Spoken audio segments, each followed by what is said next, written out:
ശബരിമല വിഷയം ഇങ്ങനെ കത്തിപ്പടരാൻ കാരണം ആരാണ് എന്ന് ചോദിച്ചാൽ ഒരു രാഷ്ട്രീയ പാർട്ടിയുമല്ല, പകരം സാക്ഷാൽ കോടതിയാണ്. തന്റെ ശ്രീകോവിലിന് കാവൽ നിൽക്കുന്ന ദ്വാരപാലക ശില്പത്തിന്റെ സ്വർണം വരെ അടിച്ചുകൊണ്ടുപോയ കൂട്ടരെ സമൂഹത്തിന് മുന്നിൽ തുറന്നു കാണിച്ചത് സാക്ഷാൽ അയ്യപ്പൻ തന്നെയാണ്. ശബരിമലയിലെ സ്വർണം കാണാതെ പോയതുമായി ബന്ധപ്പെട്ട ഫയലുകൾ തുറക്കുമ്പോൾ തങ്ങൾ തുറന്നുവിടുന്നത് ഒരു കടന്നൽ കൂടാണ് എന്ന് ഞങ്ങൾ അറിഞ്ഞില്ല എന്നാണ് കോടതി അവരുടെ നിരീക്ഷണത്തിൽ നിന്ന് പറയുന്നത്. അത്രമാത്രം ക്രമക്കേടുകളുടെ വലിയൊരു നിര തന്നെ ഉണ്ടായിരുന്നു. അവിടെയാണ് കോടതി പറയുന്നത്, ഇത്രയും വലിയ അമൂല്യമായ ഒന്ന് കൈക്കലാക്കണമെങ്കിൽ അതൊരു കോടീശ്വരനെ കൊണ്ട് മാത്രമേ പറ്റൂ എന്ന്.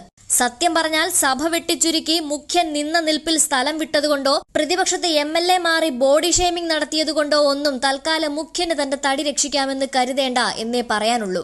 ഇവിടെയാണ് സതീശൻ ചില കാര്യങ്ങളെ തുറന്നു പറയുന്നത്. അതൊന്ന് കാണാം. ഞാൻ വിളിച്ചിട്ടുണ്ട്, കല്ലും മുള്ളും കാലുക്കും മെത്ത, നമ്മുടെ കാലിനത് മെത്തയായി മാറും അയ്യപ്പൻ നമ്മുടെ മനസ്സിൽ നിറയുമ്പോ. മുഖ്യമന്ത്രിക്ക് എഴുതി കൊടുത്തവനും അറിയില്ല, മുഖ്യമന്ത്രിക്ക് അറിയില്ല. വായിച്ചപ്പോ എന്താ, കല്ലും മുള്ളും കാലിക്കുത്താണ്. അതെന്ത് കുത്തയാണ്? ഇത് സ്വർണത്തിന്റെ വിലയല്ല, ഇത് ശബരിമലയിലെ ദ്വാരപാലക സ്വർണം പൂശിയ ദ്വാരപാലക ശില്പത്തിന് വില, അതിൽ പൂശിയിരിക്കുന്ന സ്വർണത്തിന്റെ വില അല്ല, അമൂല്യമായ വിലയാണ്, കോടികളാണ്. അതാണ് ഞാൻ കോടീശ്വരനാണ് കൊടുത്തതെന്ന് പറഞ്ഞിരിക്കും. കോടതി പറഞ്ഞിരിക്കുന്ന വാചകമാണ്. കോടതി പറഞ്ഞിരിക്കുന്ന വാചകം, it was sold to a willing purchaser with substantial monetary consideration. വലിയൊരു തുകയ്ക്കാണ് ഇതൊരു പർച്ചേസർ, ഒരാൾക്ക്, വാങ്ങിയ ആൾക്ക് ഇത് കൊടുത്തിരിക്കുന്നത് എന്നാണ് പറഞ്ഞിരിക്കുന്നത്. അപ്പോ കടകംപള്ളിയും വാസവനും പറയുന്നു, ഇപ്പോഴത്തെ ദേവസ്വം ബോർഡ് പ്രസിഡന്റും പറയുന്നു 2019. ഇപ്പൊ നമ്മൾ ആരോട് ചോദിക്കും? ചോദിക്കേണ്ടത് ആരോടാ?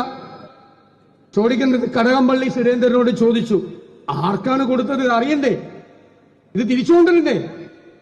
ആ കോടീശ്വരനെയും ബോധ്യപ്പെടുത്തണ്ടേ? ഇത് കള്ള മുതലാണ്, നിങ്ങളെ കബളിപ്പിച്ചിട്ടാണ്. നിങ്ങളെ കള്ള മുതലാണെന്ന് അറിഞ്ഞ ആരെങ്കിലും കോടികൾ കൊടുത്ത് മേടിക്കോ? അയാളെയും കൂടി കബളിപ്പിച്ചിട്ടാണ് മേടിച്ചിരിക്കുന്നത്. അതറിയാവുന്ന ഉണ്ണികൃഷ്ണൻ പോറ്റിയുമായിട്ട് ഏറ്റവും നല്ല ബന്ധമുള്ള ഒരാളാണ് കടകംപള്ളി സുരേന്ദ്രൻ, അല്ലേ? നല്ല ബന്ധമാണ്, അത് നിഷേധിക്കുന്നില്ല, നല്ല ബന്ധമാണ്. അന്നത്തെ ദേവസ്വം ബോർഡ് പ്രസിഡന്റുമായിട്ടും നല്ല ബന്ധം. ഇവർ ഒരുമിച്ച് ഒരുപാട് ഏർപ്പാടുണ്ട്. എന്താണ് വാസവന്റെ ഇപ്പോഴത്തെ ദേവസ്വം ബോർഡ് രാജിവെക്കണമെന്ന് നമ്മൾ പറയാൻ കാര്യം? കോടതി ഒരു കാര്യം കൂടി പറഞ്ഞു.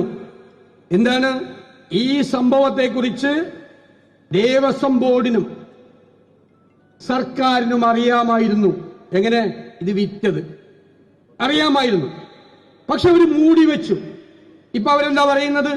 ഉണ്ണികൃഷ്ണൻ പോറ്റി മാത്രമാണ് കുറ്റക്കാരൻ. അപ്പൊ നമ്മുടെ ചോദ്യം, നിങ്ങൾ ഇത് അറിഞ്ഞപ്പോൾ ഉണ്ണികൃഷ്ണൻ പോറ്റി മാത്രമാണ് കുറ്റക്കാരനെങ്കിൽ നിങ്ങൾ ഉണ്ണികൃഷ്ണൻ പോറ്റിക്കെതിരായി ഒരു FIR എടുത്ത് അയാളെ അറസ്റ്റ് ചെയ്ത് ജയിലിലാക്കാരുന്നത് എന്താ? അപ്പൊ ഉണ്ണികൃഷ്ണൻ പോറ്റി ഒറ്റയ്ക്കല്ല. ഉണ്ണികൃഷ്ണൻ പോറ്റിയെ പിടിച്ചാൽ ഇവരൊക്കെ തൂങ്ങും എന്ന് മനസ്സിലാക്കിയിട്ട് ഇത് മൂടി വെച്ചു. ആരും അറിയാതെ മൂടി വെച്ചു. കോടതി പറഞ്ഞില്ലായിരുന്നെങ്കിലോ? നമ്മൾ ആരെങ്കിലും അറിയോ? അപ്പൊ വാസവന്റെയും ഇപ്പോഴത്തെ ദേവസ്വം ബോർഡിന്റെയും കുഴപ്പം എന്താ? ഇത് 2025. അവർക്കറിയാം ദ്വാരപാലക വിഗ്രഹം പോയി, കളവ് നടന്നു, വിറ്റു. അതറിഞ്ഞുകൊണ്ട് 2025 വാസവനും ഇപ്പോഴത്തെ ദേവസ്വം ബോർഡും കൂടി വീണ്ടും ഉണ്ണികൃഷ്ണൻ പോറ്റിയെ ക്ഷണിച്ചു വിളിച്ച് വരുത്തിയിരിക്കുകയാണ്.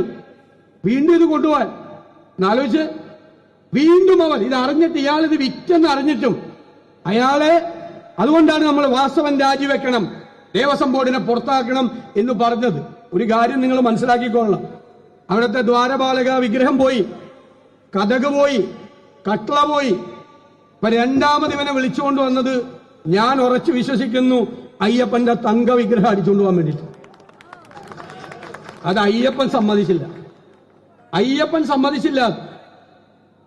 അയ്യപ്പനാണ് ആക്ട് ചെയ്തത് കോടതിയിലൂടെ. ഞാൻ വിശ്വാസിയാണ്, അയ്യപ്പ ഭക്തനാണ്, ഞാൻ വിചാരിക്കുന്ന അയ്യപ്പനാണ്. പിന്നെ ഒരു ആഗോള അയ്യപ്പ സംഗമം നടന്നു. കപട ഭക്തനായി കേരളത്തിലെ മുഖ്യമന്ത്രി അവിടെ ചെന്ന് കുറെ നോക്കി വായിച്ചല്ലോ. എന്താണ് തത്വമസി? ആരാണ്? പിണറായി വിജയന്. തത്വമസിയുടെ അർത്ഥം നമുക്ക് പറഞ്ഞുതരാ. കപട ഭക്തൻ. നമ്മളൊക്കെ എത്രയോ കൊല്ലമായിട്ട് ഞങ്ങളെല്ലാം ശബരിമലയ്ക്ക് പോവാണ്.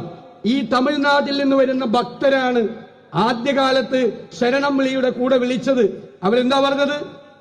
കല്ലും മുള്ളും കാലുക്കുമെത്ത.